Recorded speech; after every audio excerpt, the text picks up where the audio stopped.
Hoxe, un venres máis, tuvemos xunta de goberno, pero antes de empezar a dar conta, eu quería aproveitar a ocasión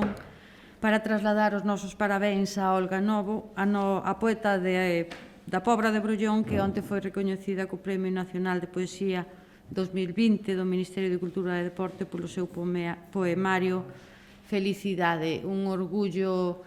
que unha obra en galego pois acade un premio importante. E xa anunciar tamén que mañá sábado ás 12 da mañá faremos no Salón de Actos un pequeno acto de homenaxe e recoñecemento ás mulleres rurais con motivo de onte que foi o Día Internacional da Muller Rural. Contaremos con Ainhoa Fernández e Andrea Valle, que son dúas estudantes que xuntaron o seu talento para a fotografía e a poesía e tamén o seu amor polo rural para facer un vídeo que pon en valor a forma da vida no rural e que foi un éxito nas redes sociais xa hai meses en pleno confinamento. Convidámolas a proxectar ese vídeo e a contarnos a súa experiencia como mulleres rurais convencidas de que o rural ten que ser enfocado como un espazo de futuro. Será un acto aberto ata completar a capacidade do Salón de Actos, que está limitado na actualidade a 60 persoas. Teremos tamén acompañamento musical. Será Xoana, unha artista do Porriño, que irrumpe con moito éxito no panorama da música en galego co seu primeiro disco, a que nos acompañará neste acto. Nada, decir que seguimos a programar actividades culturais, como sempre, convencidas de que a cultura é segura e se cumpren os protocolos e as medidas indicadas polas autoridades sanitarias. Unha vez máis, decimos que a cultura é segura, pero tamén necesaria. Ben, paso xa a palabra á compañeira Pilar para que dé paso un recoñecemento, non, que toda a corporación pois fai a esta muller e nos reconfortamos dende logo todos os membros do goberno e tamén sumarnos a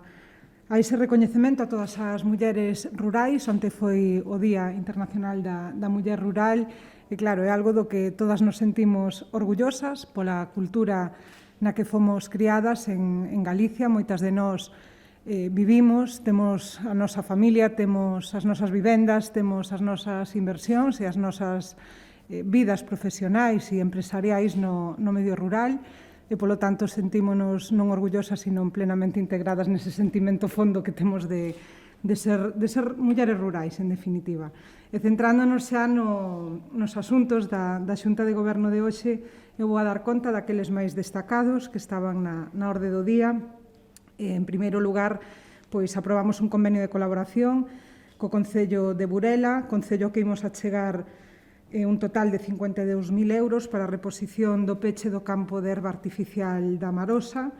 e os traballos van a consistir na sustitución parcial do peche perimetral do campo, do fondo sur e este, cunha malla electrosoldada, o que vai a facilitar o acceso aos aseos e tamén aos vestuarios ás persoas que teñen mobilidade reducida. E así mesmo tamén se vai aproveitar para sustituir os bancos dos equipos e levar a cabo a canalización do propio campo.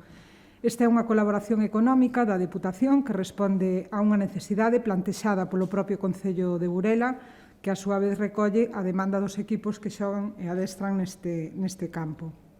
Hai que recordar que o campo de erva artificial da Marosa é de titularidade municipal, utilizado por todos os equipos de base da Asociación para o Fomento do Deporte Porto de Burela, onde xogan de locais e ademais sirve tamén como campo de adestramento para os xogadores da Sociedade Deportiva Burela, que milita en Primeira División Regional. Como dixen, a achega económica que aprobamos hoxe son 52.000 euros para acometer esas obras de reposición do peche do campo e súmanse aos 150.000 que xa aportou a Diputación con anterioridade para renovar os vestuarios e a iluminación do recinto. E seguimos dando conta de convenios que se aprobaron hoxe e así coa Fundación Luís Tilbe aprobamos unha achega de 25.000 euros para colaborar no financiamento dun traballo de investigación histórica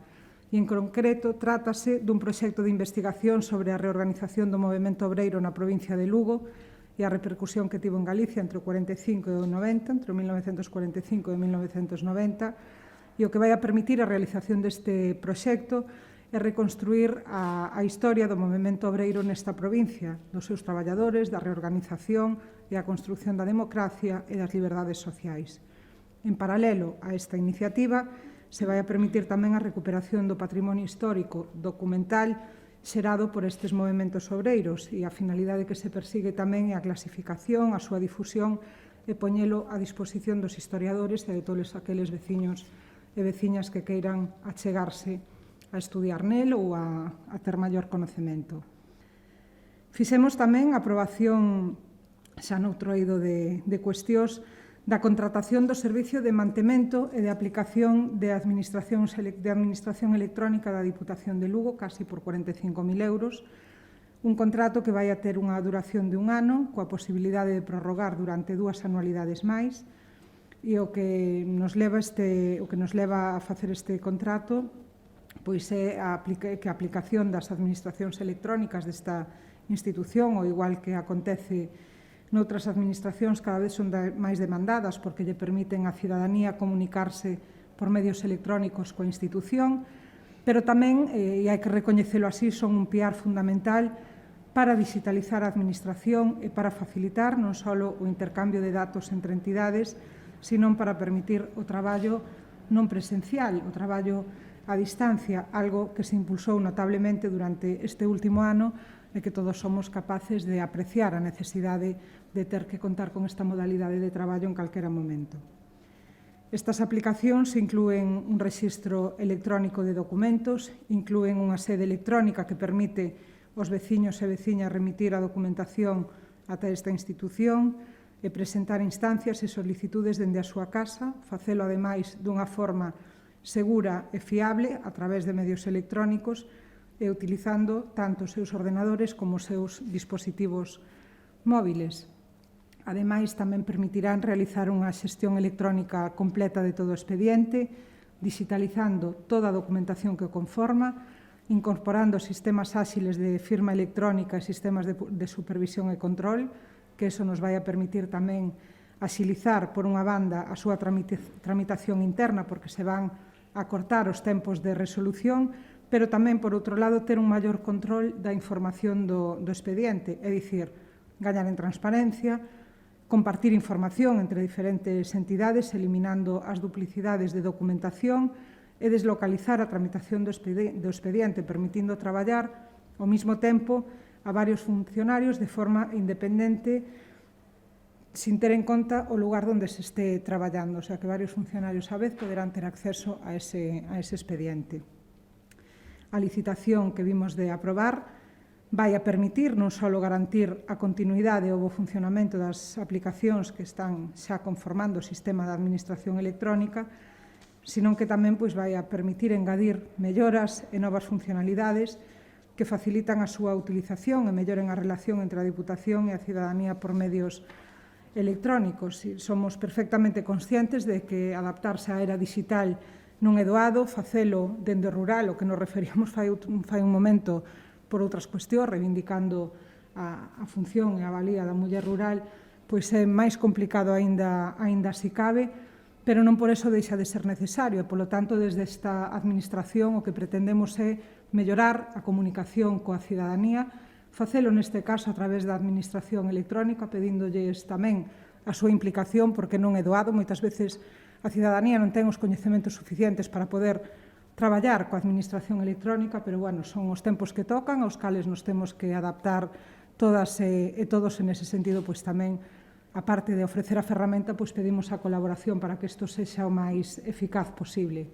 E xa para rematar, aprobamos unha solicitude do Concello do Valadouro para destinar os remanentes do Plan Único deste Concello, do Plan Único de Cooperación do ano 19, por importe de 16.500 euros, que vai a destinar o Concello, neste caso, o acondicionamento da herba da piscina municipal e a rehabilitación dunha rotonda que dá acceso á localidade de Valadouro. E pola miña parte, nada máis. Se algunha pregunta tedes, contestamos encantadas, se sabemos. Visto? Moi ben, pois gracias. Moitas gracias. Venga, hasta logo.